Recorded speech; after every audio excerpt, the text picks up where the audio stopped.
My name is Michelle and I'm your host for today. I'm joined by Tila, a clinical psychologist, and welcome to the Inner Pod. This is our second episode and where we explore the complex, beautiful, and sometimes painful aspects of human relationships. If you ever found yourself stuck in toxic relationship patterns, struggling to trust people, or wondering why love feels so hard, today's episode is for you.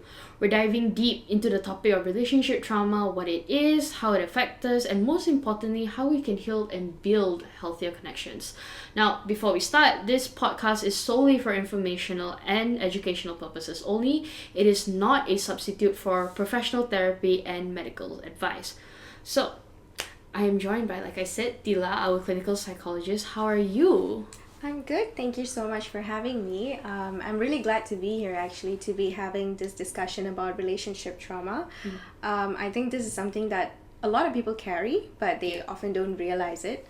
So, I think it's easy to blame ourselves. I'm not good enough, or I'm just too sensitive, I'm bad at relationships.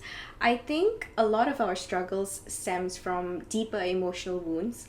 Like healing isn't about being better at relationships. It's about understanding where those patterns come from and learning how to change them, actually.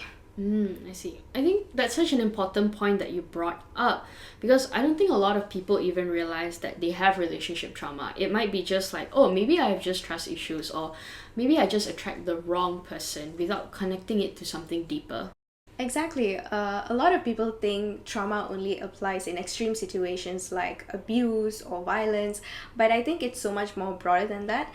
It can be growing up in a household where, your emotions weren't validated, or being in a past relationship where you're constantly gaslit, or having friendships like, you have to constantly prove your worth to them. I think these experiences shape how we see ourselves and how we relate to others.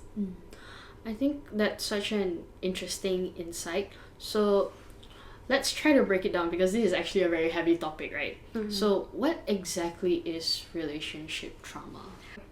When we talk about relationship trauma, it is basically the emotional and psychological impact of painful experiences that we have within relationships, right? So it happens when with someone whom we rely on for love or for emotional support or safety ends up being a source of distress. It could be a parent or a friend or even a work colleague, actually.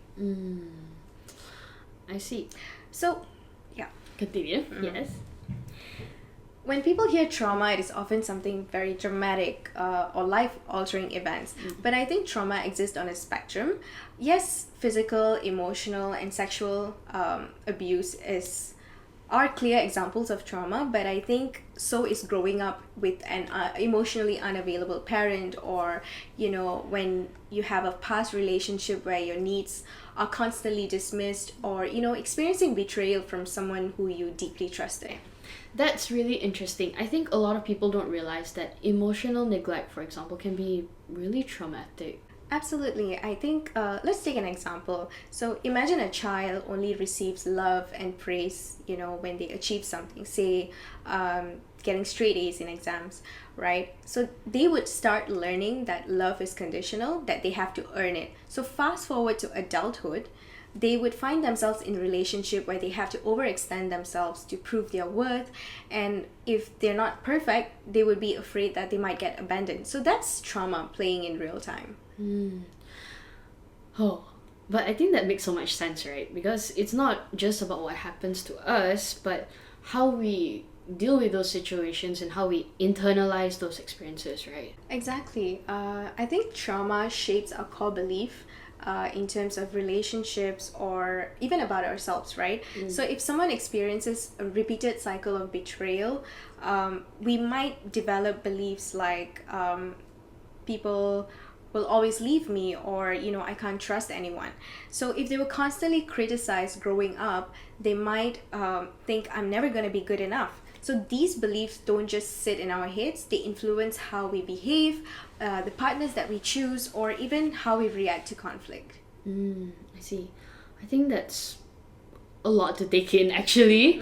So actually that's a huge thing. So how does trauma actually affect us in our relationships? Because this was all coming like from our past beliefs and like our past experiences and how we internalize it, right?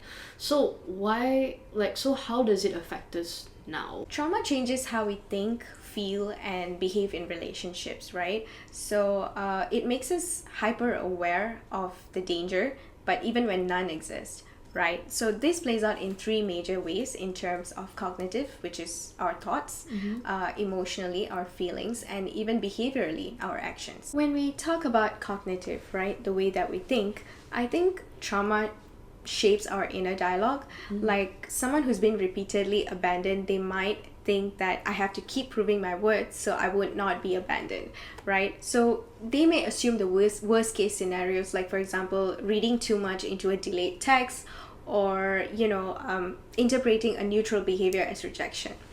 And when we talk about, okay, let's take an example, right? Your partner is acting distant one day. Your brain, instead of saying that, oh, they are tired, instead of thinking that, your brain straight jumps into thinking that they are losing interest. So that's trauma talking.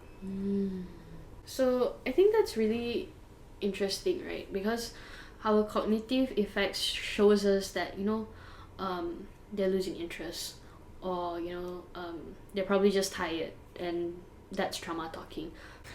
So when we talk about the cognitive effect, right? So you talk about how trauma can be talked about through that we might assume the worst, or like we are reading too much into a delayed text, or interpreting neutral behavior as rejection, right? But that's all the cognitive parts. But you mentioned that we also have the emotional effects of it.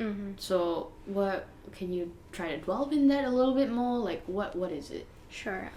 When we talk about how trauma affects the way that we feel, I think it makes emotions more intense. Even a minor conflict can feel very catastrophic, right? So when it can cause emotional numbing for some of them, where people just shut down completely to avoid painful emotions. And for example, a person who has cheated on might struggle with a deep insecurity. They constantly feel like they're not enough, right? Even when their partner is loyal. So when you mentioned about the emotional effects, how trauma affects us emotionally, it makes it more intense, and it can be like a minor conflict can be very, very overwhelming. Yeah. Right? So we talked about the cognitive, we talked about the emotional, but what about the behavioral effects? Like how do we act up when we respond to that trauma? Yeah, so people with relationship trauma often tend to avoid the relationship altogether. This is, in a way, kind of like protecting themselves altogether, or they might, overcompensate to their partners. Like this is called the people-pleasing behavior, or even pushing people away. I think that's a form of self-sabotage. So for an example, if someone with a history of emotional neglect, they might fear to express their emotions because they might think that they are too much, right? But I think that would kind of like make them bottle up their feelings and then have that kind of resentment build up in themselves. So when we talked about like cognitive, behavioral, and the emotional effects that trauma can basically kind of like project it on like out towards other people, right? It explains a lot about why people act the way they do, especially when people who have like unhealed trauma, right? Because I've seen friends who push people away the moment things started to get serious, and it's like they're testing their partner's love. Yes, I think you call that the repetition compulsion, because we subconsciously try to recreate familiar relationship dynamics even if it hurt us, right? So if someone grew up with an emotionally unavailable parents, we try to find a partner who is also emotionally distant because that feels normal to us. So the brain prefers familiarity over happiness. It's more like a survival rather than for emotional fulfillment. Thanks for that. I think we all know we learned a new word today, which is repetition compulsion. Yes. Repetitive compulsion. Repetitive, yeah. Right? Repetitive compulsion. So, let's talk about the common patterns in relationships after trauma, right? So we talk about trauma, how trauma shapes relationships. So in your experience, what are the common patterns people fall into? I think they develop these common patterns even without realizing it. I think for some of us, we are familiar with the anxious attachment style. So this means fear of abandonment or needing assurance or overcompensating to keep a partner. And you could also develop an avoidant attachment style, which is fear of intimacy and suppressing emotions. We also heard about codependency, which is constantly needing to fix others and putting the needs of others above their own. So these are the common patterns that we see among people who have relationship trauma. I see. So we talk about avoidant attachment, anxious, and like codependency, and how those kind of trauma can really just like have a grip on us. Yeah. But because it has such a powerful grip on our current relationships, in your personal opinion, because I'm not a clinical psychologist, right? How do we break these patterns? I think awareness plays a very big role when it comes to healing from this trauma. Yeah. So I think identifying your patterns, like I think you should ask yourself, like, do I struggle with trust? Do I overcompensate in the relationship, or do I shut down emotionally? I think that's very crucial. And secondly, I think we need to attempt at trying to challenge the negative core beliefs. Like I mentioned just now, people who have relationship trauma, they have developed the core beliefs like, I don't deserve love, I'm unlovable. So instead of that, you have to try challenging those thoughts by saying, no, I do deserve love and respect. And of course, regulating your nervous system is also essential, because trauma is stored in your body. You would experience a lot of anxiety, you would feel on edge, right? So that's where mindfulness exercises, grounding exercises, and meditation, these kind of exercises would keep us, would kind of like soothe those intense feelings. And of course, setting healthy boundaries, we have to learn how to say no, because we need to understand that love shouldn't require self-betrayal, because by not saying no and you're like overcompensating, it's also betraying your own self-needs, right? And of course, lastly, seek therapy, because I think that way you can process your past wounds and the deeper emotional struggles. So remember what she said, guys. Healing start with awareness, identify your patterns, challenge negative core beliefs, and regulate your nervous system. And especially try to say no. It is 2 words, but it's also the most important thing also in a relationship. Oh, definitely. Right. Learn how to say no. Learn how to say no. Well, thank you so much for those information about how we can, incorporate healing strategies for people who has relationship traumas. So before we end this episode, I would always like to end the episode with words of affirmation. So, Tila, do you have any words of affirmations for us? Yes. Healing is not about being perfect.